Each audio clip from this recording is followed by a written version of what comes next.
All right, the woke mob is so out of control that even more on the left is starting to sound the alarm after the new editor of Teen Vogue was forced to resign over tweets she made in high school. Watch.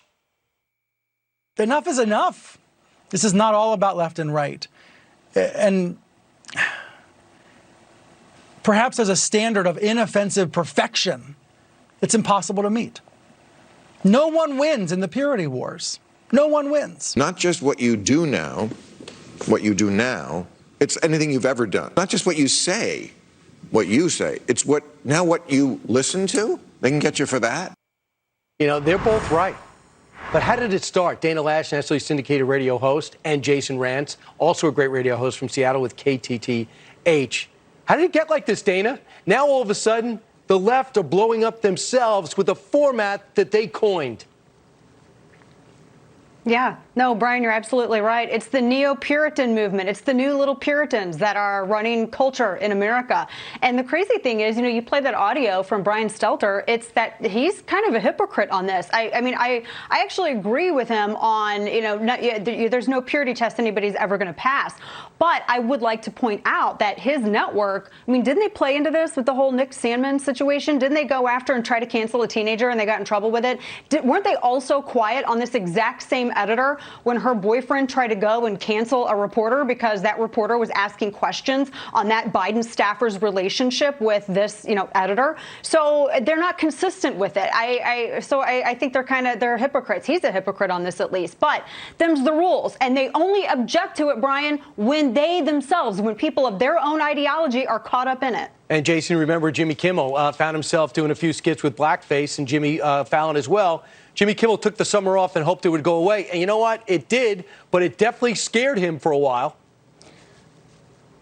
It did. Look, what we're dealing with here is an unhealthy combination of narcissism and arrogance. We've ceded power to a generation of idiots who think that anyone who doesn't believe what they believe are somehow white supremacists, and labeling everything as racist, as sexist, as transphobic, and all of these terms.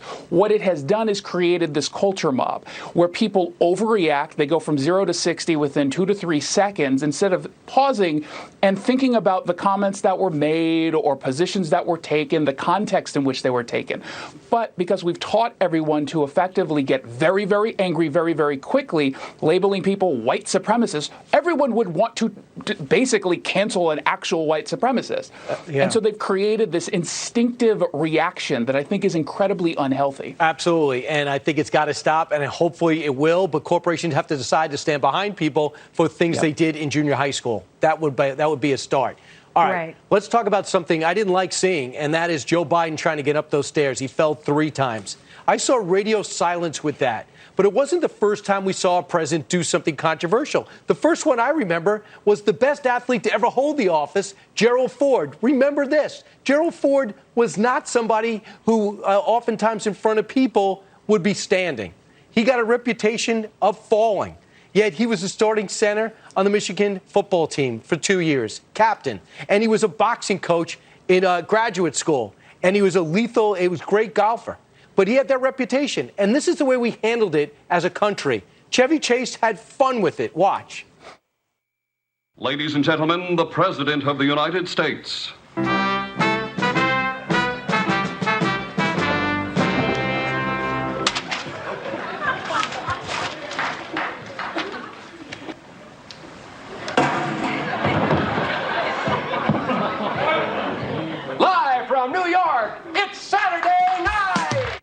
And Gerald Ford would invite him to the White House, and they had fun. Dana, what happened to our sense of humor? Now it's just silent when things like that happen. Right?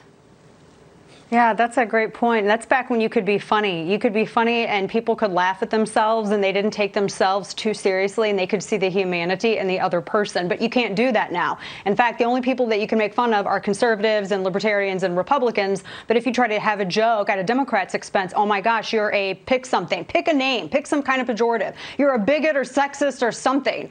So I really wish that we could get back to that time when it was, things you could actually laugh at something like that. And I can't believe, I wish they would have made a joke about it at least. Jen Psaki could have, said something funny about it instead, saying, well, it was the wind that kind of blew him over. Look, even though I didn't vote for Joe Biden, I still don't want to think that my president is so frail that a breeze could topple him. Absolutely. And Jason, they killed Trump when he walked slowly down the ramp. They waited for him to say something they thought was inordinate and said he had mental problems.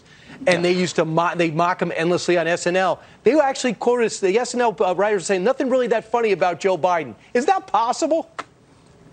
Well, I mean, I will say this. It is funny when they try to blame the wind. I know that is unintentional humor on their part. But the idea that wind is going to knock people over is absolutely ridiculous. The funny part about this is that, at least to me, because it's sad. It's an older man who's struggling to walk up steps, and no one wants to see that. And I mean that sincerely.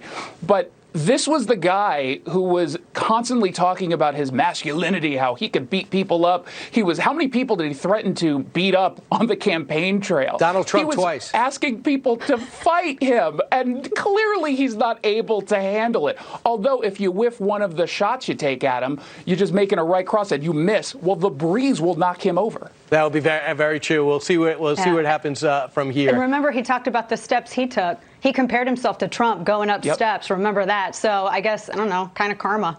Yeah, I guess it could come back. Hey, Jason, Dana, thanks so much. Appreciate it. Thanks, Brian. All right, Thanks. Jason wrote a great column on homelessness in Seattle out of control. Going to get to that hopefully later in the week. Meanwhile, thank you for watching Fox News Primetime like you have been for the last few weeks. I'm Brian Kilmeade. I'll remain Brian Kilmeade throughout the week on this show. Catch the radio show every day like I know you're doing already from 9 to noon on BrianKilmeadShow.com and everywhere else. Among our